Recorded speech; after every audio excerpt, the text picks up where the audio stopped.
Hey, we're a couple of minutes late, but you know what? We're actually early because this usually happens at 3 o'clock. Okay, so we're. Yeah, we're good. Welcome to Trail Talk. We're so glad you guys could join us today. This is, as promised, Eve Cornejo. Eve is currently the featured artist here at the Heritage Center. We're recording in a different room today. We are not in the We are in our multi-purpose room, and we got brand new lights in here too. So ignore any flaws you might see. They might be able to see everything today, Eve. Oh, well. I know, right?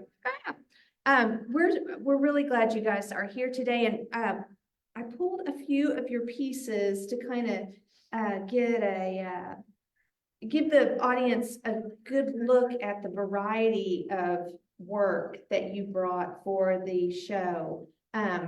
Really beautiful. Thank you. Very beautiful pieces. And in case you guys don't remember, Eve was one of our earlier guests on Trail Talk. That's right. Back in the day when we were still trying to figure things out. And so since it's been a minute, I'm going to have Eve tell us a little bit about herself and kind of how she ended up here in Oklahoma. So kind of give us the short version of like your life. Yes. Okay, so born and raised in Russia.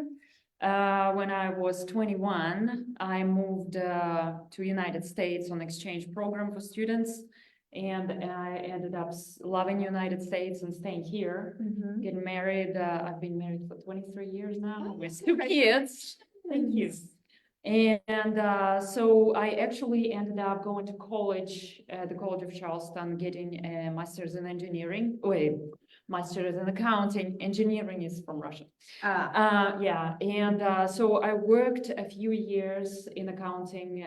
Worked in my biggest job was in New York, actually, doing international accounting. And then so when I moved out of New York, and we came here with my husband, I ended up kind of starting to play around with the acrylic and this and that. And then my husband is like, well, why don't you try to take it a little more seriously? And I was like, I'm not sure, I don't want to be a starving artist, but you're gonna have to support me. Right, so, right. That's kind of so he how was we really planned. Yeah, he was my biggest supporter. Well, to this point, like honestly, if it was not for him, I don't think I would be doing what I'm doing. Because especially at the beginning, there was a period of time that I felt like, oh my God, what am I doing? Like, I'm not producing anything sellable yet, you know, and you have so many expenses associated with what you do. Oh, exactly. You know, and then the other part was like, as an accountant, that you always have a job, you know, you always have some project going on, and this one you have to come up with whatever you want to come up with. So it was actually challenging for me. I bet that was because with your business background, now I do feel like maybe that is the upper hand on a lot of artists who don't have that business, for your, but it also makes you realize how different being a full-time artist is, as far as a consistent income and all of those things. So, but it's also like a self-employed individual too. Exactly, right? exactly. So yeah, but I love it. And so when you first started, were you surprised at your abilities? I mean, you're very. I would not say I was surprised. Honestly, to this point, I still see a lot of things I critique on my work. And actually, one artist that I took lessons with, he told me this is called an artist curse. You will never be satisfied, even when you're finished and you think, okay, at this happy. Like a month later, you'll turn around and like, yeah, this could be better, you know. It's like never-ending improvement. Yeah. So I talked to Steve Dixon last week, and he said that he had pulled out a piece and he thought, I don't think I like it as much as I used to. And he said he painted some more things on it and then brought it to the show. I've done that before. I've done that before. I also have some thoughts I'm thinking like, should I go back to my old clients and then get back my pieces? Right, yes, Like, right. oh my God. There's so much better for Yeah, you yeah, now. yeah. But again, like there is a price point also, like the Mhm. experience. I mean, you can't expect being in Picasso the first year of you starting Right, work. You know, you right. build up and it's expected. Well, one thing that, when you were here before, the majority of your work was like portrait Mhm. work. And I don't think that everyone has that ability to create a real likeness of someone. That's not every artist Right. skills in their Right. skill set. And that is one thing that I feel like you really are able to capture a person. And that to me is that's the thing that would, if I was able to do that, I'd be like, wow, I can't believe I can paint something that actually looks like someone, you know? And so was that learning to do a portrait, or was that something that was very natural, and the things that you're doing now are more of a stretch for you? Painting portraits is to me, is the hardest part in art, because every little millimeter will make a huge difference. Expression of the face and the likeness, absolutely. So, I mean, it was not natural. I just always wanted to do that. I personally, I like to challenge myself. Whatever I do in accounting, I like to challenge myself, and whatever else, you know. Right. So to me, painting portraits is a challenge to myself, you know. And then the reason I started doing other stuff is because I do believe that as an artist, I should be able to paint on a variety of subjects, because even if you take a portrait, it doesn't always has to be just a face, right? It might be something environment, might be dogs, pets, Right. whatever else. So as an artist, you should be able to paint everything, you know, Right. if you can. Right. Exactly.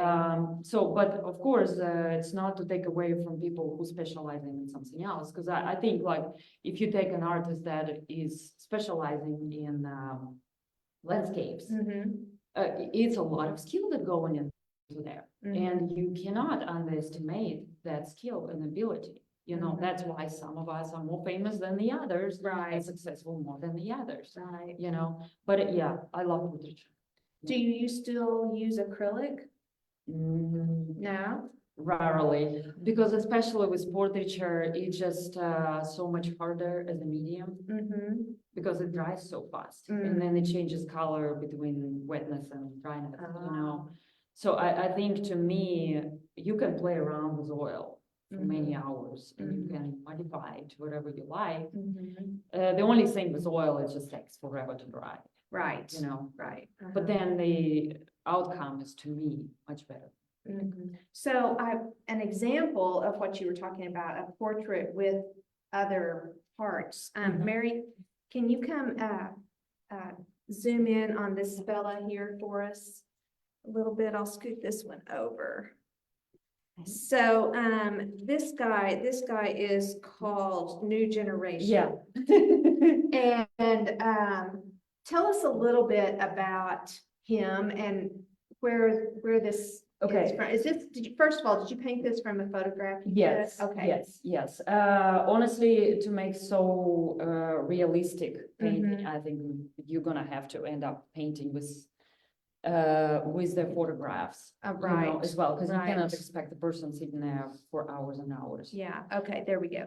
Okay. So this little guy, I actually met him in Egypt when we were traveling in Egypt, and on my travels, I always try to see interesting people, kids especially, that kind of thing. And I was telling the people that came to my exhibit, I saw this boy working with, I think it was his grandfather or some elderly gentleman, and I saw him from far away, and I just started chasing him with the photograph, my camera, you know. And then the guy that was with us, he realized what I was doing, and he spoke to him in Egyptian, and they went and sat down and let me photograph them, you know. So that's why So, and his grandfather, actually, that's what he sells, those little violins. These musical instruments. Actually, yes, they actually make it, and actually that can even play a little bit. Yeah, I was not expecting that. So that's why he's sitting here with the little violin, and then you have the ruins in the background. Right, That kind of. which made a beautiful, plus the color of the background, Yeah. so muted, that he just Well, really stands emphasis out, on him. right, with Emphasis his, on him. But I wanted to bring up the Egypt in Right. that as well. right, Yeah. yeah. Well, I just, he is great, and all of the pieces are for sale. And this little guy is, available, for purchase. You can come see him and all of the other pieces here in the, gallery while her show. You'll have all of your pieces here through the end of February. Yes, correct. So you have about 6 weeks or so that you can come check things out. Now, I like this one a lot. What is this? So one this titled? is Peru. Okay, I Is think this it's Fields of Gold. Fields of Gold, yes. Yeah, Mhm. I really liked that scenery because of the Fields of Gold, as you can see there. Mhm. And Yeah, you make that's it, kind of, it's still blurry. that's how it came along. Uh-huh. Yeah. Is So- that what it's called? That area is called Fields of Gold? No, Or that's just No, your name? It's just my name. Uh-huh. Yeah. And I in that sense that I start thinking about music, start thinking about Sting. You know, Right. that's Uh-huh. his famous song. Uh-huh. And I was just taken away with the beauty of Peru, you know. Mhm. So this exhibit is dedicated to my experiences in Egypt and in Peru. Oh, okay. So, and I didn't want to limit my exhibit to just landscapes or just people. Mhm. So I kind of combined that, and then I started experimenting, painting the boats, and of course the still life. Right. You know, because that's part of the heritage. You know, in Peru they make a lot of pottery and Mhm, all the other things. They make their own thread and stuff. So Mhm. it's kind of. So all of the landscapes then that are in this show, are they from Peru and Egypt. Egypt? Yes. Some of them look like they could be here in Oklahoma. And that's the beauty of it. I feel like the reeds, and there's another one that is just it's a smaller one. I can't remember what it's called, but it's just there are some small trees, Right. and it just looks like a creek bed Right. here in Oklahoma. Yeah. And I was like, that is so, and I love that so much. Yeah, zoom in on this one. This one, the colors are just very beautiful, and you can just feel the lightness of the reeds, you know. And so were you just hiking around? Actually, so the water that you see, it's a river Nile.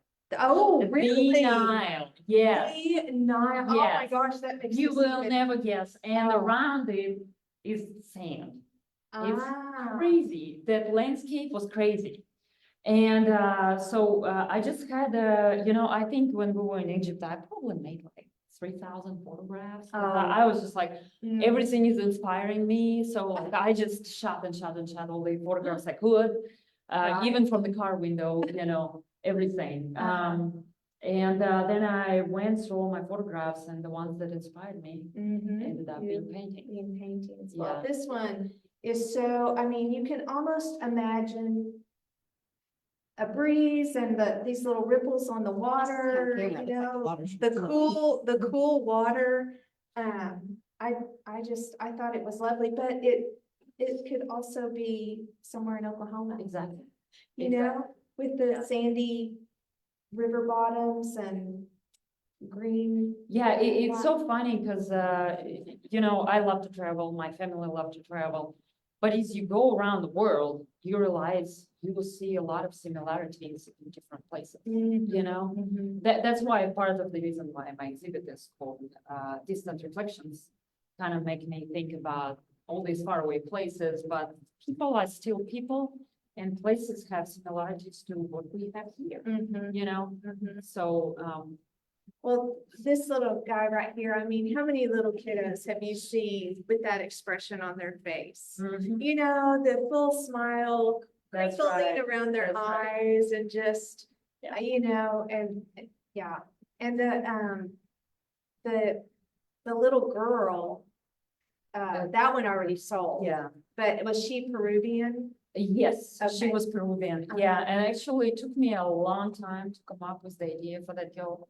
Because as soon as I saw her, I knew she will be in the painting. Mhm. I just could not come up with I painted several versions of her with the llama and everything else, and it Mhm. just never kind of clicked until like almost to the time that I was about to display an exhibit. I'm like, oh my God, this is what I need to do with her. Right, You know, right. it just like doomed on me. You just never know. So, What so do you paint every day? I try to, yes. Uh-huh. I mean, they say you don't have to paint every day, but I do feel like I improve my skills with that. And I feel longing if I don't. Ah. I am hooked on painting.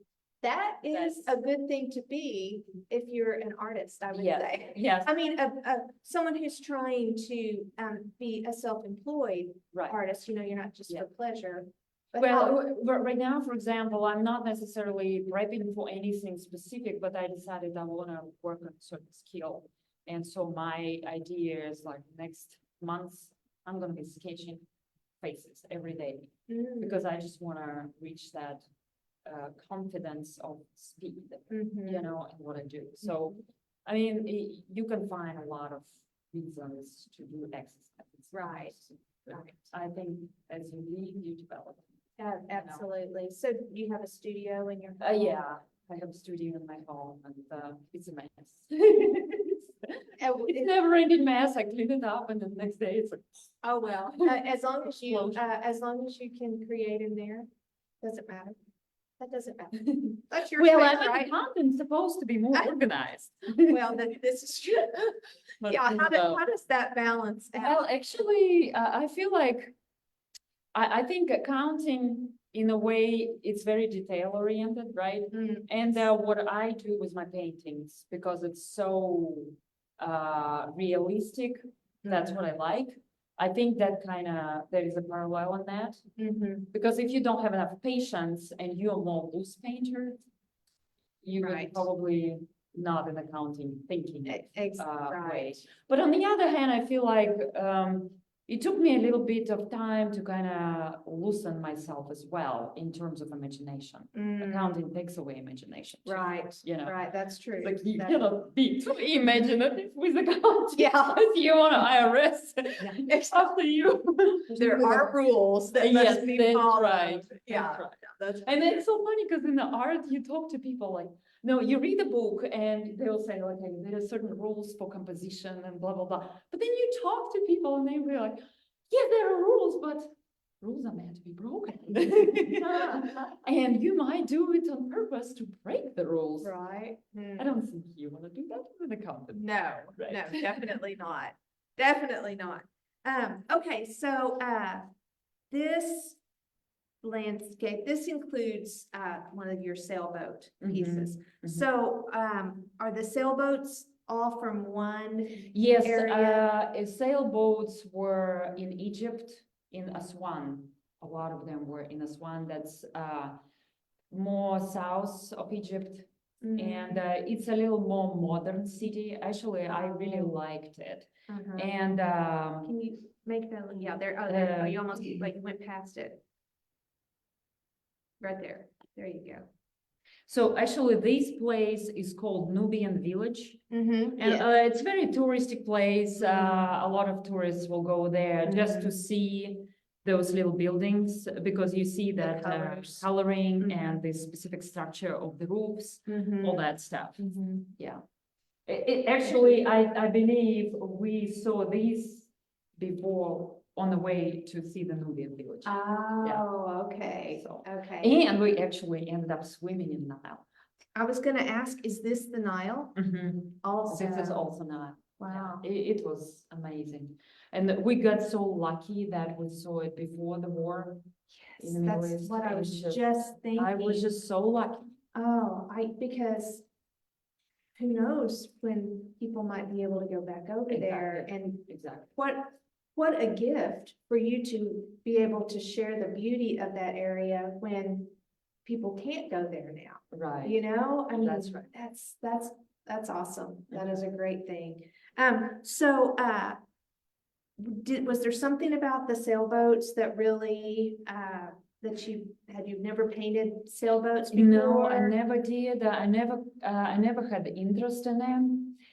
I think what started me on the sailboats idea is because when we were floating on the Nile on a boat, I made actually my first photo of the series with the sailboats. That's that big one you see at the entrance, Angel of Nile. And when I saw that person sitting on that boat, and there were some boats behind him, it just like, and there was a little bit of like fogginess, maybe a little bit in the air. It just made me think, oh my God. And he just had this cool look on him, this calmness and satisfaction, Right, being so happy with what he is, which probably he doesn't have anything, right. you know, but he was just happy and satisfied with what he had. And then, so I think that was the beginning of my series with the boats. And that one just made me think the way he was sitting and his clothing and everything, he just made me think he's an angel in a way Right. on a boat with the little souls of boats floating behind him. And so after that, I'm like, I like painting boats, kind of. So I'm gonna try more. That's Right. how I came up with this one, and then a couple more. The nighttime one, that one sold beautiful. Thank you. But the thing about that one, which I don't really see so much, is the reflection Yes. in the water. Yes, You know, it from was so the many lights and Yeah. everything. That one is lovely. Thank you. The person who got that one, that's Thank adding you. a beautiful piece to their collection. That one just was really eye-catching. Right. But there's just something about water and the movement, you know, and then you add reflection to it, and it's magical when it's Right. captured in a painting. Even photographs that capture the reflection, you know, it almost looks like a mirror sometimes. And Yeah. it's so interesting how That was also water challenging is- painting for me because I've never done that kind of painting before. You know, so but you know, if you don't challenge yourself, you're not gonna grow. You're not gonna So, grow. Yeah. The thing I love to hear artists say, Mhm. every artist I've ever interviewed, they always say the same thing, whether they paint or sing or write books or poetry or whatever they do, Right. the desire to do something different and to stretch your talent Right. is a common thread. That is, you guys have heard me say this before. I know you have, but I love that thing, and it's always makes me want to do the same thing. Mhm. You know, what can I do that will But honestly, with stretch me? anything you do in life, it's important to develop yourself, find something you can improve. I think that's part of life, Right. you know, that makes you alive in a way. You know, I used to think in school, in college, people would say, the teachers would say, this is the best time, like learning and everything. I was like, taking tests, I don't really want to do that. But now I look back, I look at my kids and I'm like, oh my God, I wish I could go back. There's so many things I would like to learn. I wish I had like 24 lives. So Right. it's 9 lives like a cat, so I Wow. can learn some other skills, you know, Oh, right. but you can only do so much. That's true. That is true. But you can always work with what you have Exactly. and That's what I'm make doing. that better. Exactly. So I was curious, you have an engineering degree. Which I never worked as an engineer though. Would it be comparable to an engineering degree in the States? Would it be like you know, a specific kind of engineering? I'm thinking like mechanical and yeah. a mechanical engineering Yes. degree. Yeah. Okay. Yeah. Okay. Yeah, you know, my both parents were engineers, so they decided that Eve needed to be an engineer, and Eve was like, but I graduated and I left to the States next day. That was it. And you never worked as an engineer. Well, I'm sure they're No. very proud. Well, you know, sometimes you think back and you're like, why did I do this? Like, did I make mistake? Mm. But in the end, I was looking at it, you know what, whatever you do, just learn from it, you know, and it's definitely not a bad thing, Right. you know. Right. Have you ever gone back to Russia and painted any of the, no, no.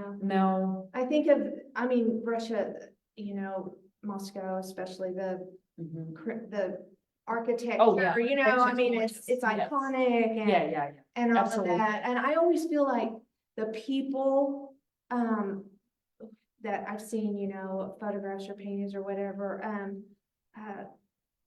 just, I don't know, there's something about their presentation of themselves, and there's just always something that draws me. I want to look at those things. So I just wondered if you. You know, at the time, I used to go to Russia almost every year. And then after I had kids and a job and everything else, it just kind of become very difficult nowadays. I think I'll be like Russian spy, you know, in Moscow. Yes. So I'm not going, but it's definitely something I might consider in the future, you know. But no, that hasn't not been a anytime topic soon. of any of No. your. Oh gosh, I just have curious. so many places I want to go. Yeah, but I don't know, just So, I mean, you saw things and you painted things that maybe other visitors to Egypt missed, because they were looking for the pyramids, you know, Right. or the Sphinx, or you know, the things that people go to Egypt to see Right, specifically. right. So, were you just more interested in these things that were catching your eye? Well, Or- obviously, I'm as a tourist, I want to see the main attractions, right? You right. have to see Mhm. that because it's like 4,000 or 5,000 years Uh, old. I right. mean, it's stunning. But anytime that I go somewhere else, like Peru or these different countries, I do like to go behind the scenes a little bit to see what it is like for regular people. Yes. You know, so like with my guide, I kept asking them about their real lives. Because yes, there is a history and everything, but you want to see what else is there for normal people, you know? So it's very interesting, both sides. And I bet like this little guy selling these little instruments, it was probably at a touristy place. Yes. And they knew that would be a big crowd where they would be able to make You know, plenty of sales. that's one thing, at least I personally felt, I was very surprised how happy the kids were in Egypt. And I just caught myself in that thought, and I don't understand, because these kids have nothing, you know, but they were happy. And we have everything and we are still unhappy. Yes. So maybe that makes me think like, we need to rethink. I need to think. A lot of times I catch myself like, whining, you know, like about something, and then I'm like, gosh, you're so blessed with what you have. You cannot complain. Right. So that is so yeah. true. That is so true. And in Peru too, but Peru felt like it was a little bit less deteriorated, but I don't know, also a lot of poverty.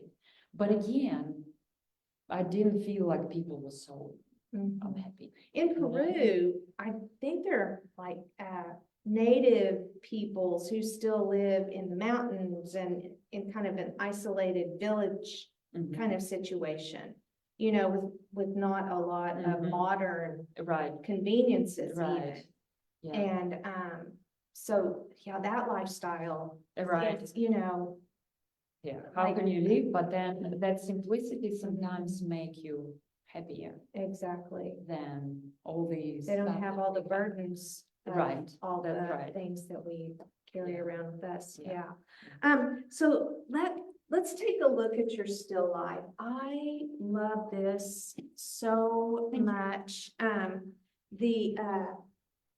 The colors, I'm interested in was this just a photograph you took and this was how it was situated, or did you? Oh, I had You- several photographs that I rearranged to make it cohesive. Okay, But okay. I really liked that big pot, Mhm. and that was my, like, the draw was Mhm. there. And then, since Peruvians, they do a lot of, they grow a lot of, animals like llamas and stuff. Mhm. And, then they do this thread and then they color. Actually, these are the things they use to color. Oh, like some Yes, berries. berries, Mhm. cactus, and whatever else.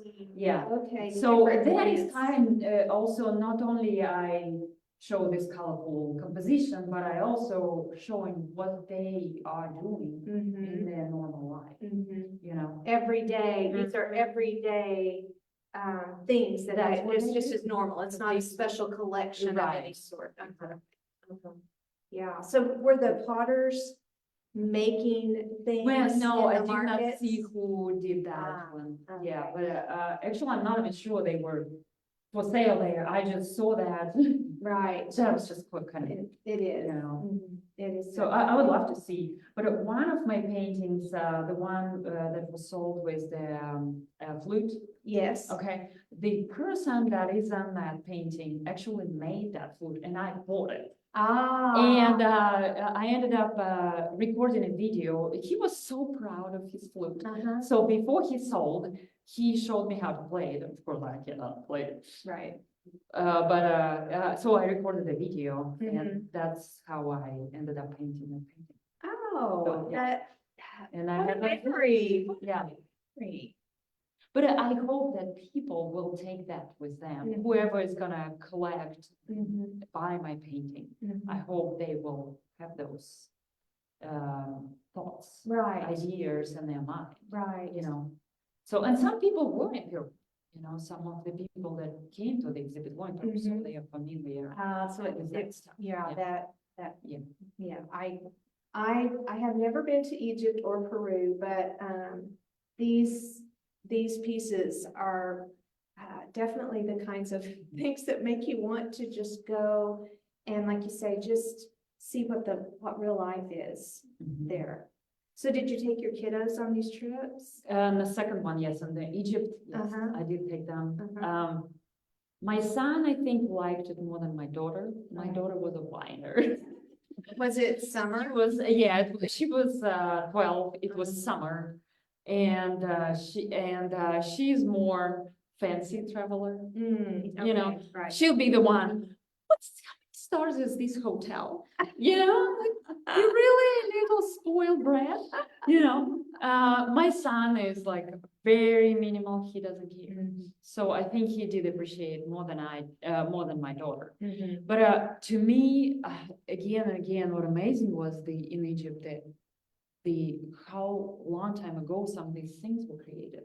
And so when we Right. were in the Egyptian museum, what I was impressed was that some of the things that were made 4,000 or 5,000 years ago, Mhm. the features were so well done, Mm. well carved, because even you compare like 16th century, 15th century, our time, right? Right. And we were not able to do this quality of work, Mhm. you know, so that civilization was way advanced, you know, Right. and unfortunately, we don't know much about it. That would be very interesting. Right. Well, I did interview an Egyptologist. Oh, wow, okay. He grew up here in Duncan. His name's Mhm. Brett McLean, and he works on these sites in Egypt. Wow. For, I think it's probably 6 or 8 months out of the year, and then it gets too hot Mhm. to be out there. And when I talked to him, he was in Paris.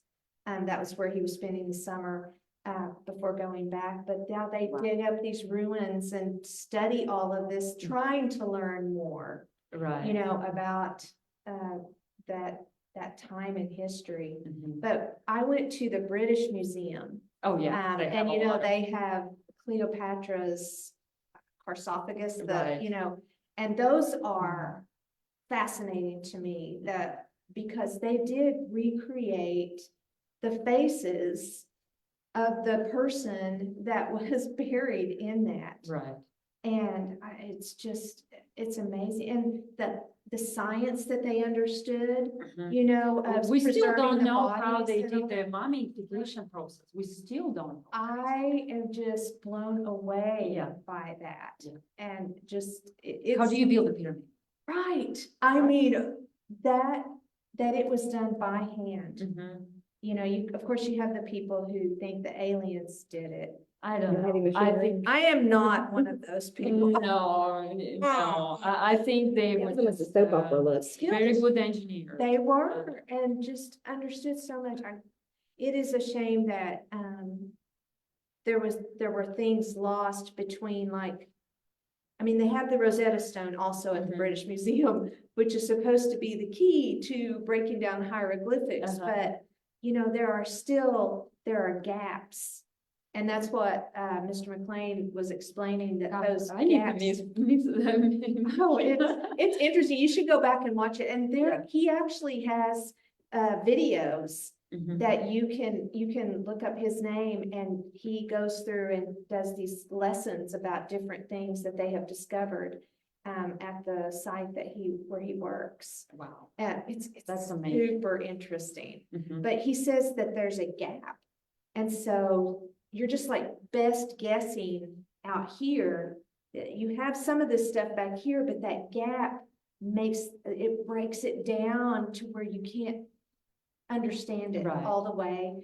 And it's kind of. I think like there are so many mind-blowing. things we still don't know. Oh, without a doubt, without a doubt. But I'm like you, I'm always overwhelmed with how old things are, and then how incredible they are. Mhm. And, you know, we think we are so intelligent now. We think we are so smart, but you go back and look, and obviously, it's people then knew a lot, understood a Yeah. lot without the education, you know. Anyway, I'm always very blown away by those things Yeah. too. Yes. Eve, thank you so much for sharing the stories behind these pieces. I hope it inspires someone to come and purchase. And, you know, Or at least come to see. right, just come and see. And if you see something, I have to say your pieces are very reasonably priced. Thank you. I think they're affordable, which is awesome, because that makes it something you could take home with you. And I bet you, if you were intrigued by one of the pieces, she would be glad to share the story behind Yes, it. It'd be we'll very have easy some for us stories. to Yes. connect the purchaser with you to find that story. And anyway, these are great. I love that you're sharing your experiences with us, that you're kind of the vessel, that you have this Connection. experience in the vessel, and then you produce this art, and then so we have the best of the scenery and the beauty of the art all combined with the story behind it. It's a great combination. Well, absolutely. Thank you. for having me here. Oh, of course. I'm so excited. I'm so glad that you're our featured artist. Me too. We love, she's local, y'all. She lives here. So I think it's awesome that we can showcase the talents of our community members. It's a fun thing to be able to do. And I love how we talked about this earlier, how our art Right. community here in Duncan really supports each other That's and right. makes art available to anyone. Mhm. We are So- definitely blessed. Yes, we are. So next week on Trail Talk, Joe Brown is going to come back and talk to us about his newest book. So that's going to be fun. He was born and raised in around Ada. He lives in New Mexico now, but he's had this great career in music and performing, and now he's writing books. And so anyway, he likes to come back to Oklahoma, and we like to have him on Trail Talk. Yeah. And then we're going to look at some more state emblems, also our state symbols next week too. So we're just cruising right along in January. So thanks again for watching. Come by and see Eve's show, and come and get a taste of these things in real life. And we'll see you guys next week, and we're going to say happy trails. Yeah, you ready? Okay, we'll see you guys then. Happy Happy trails. trails.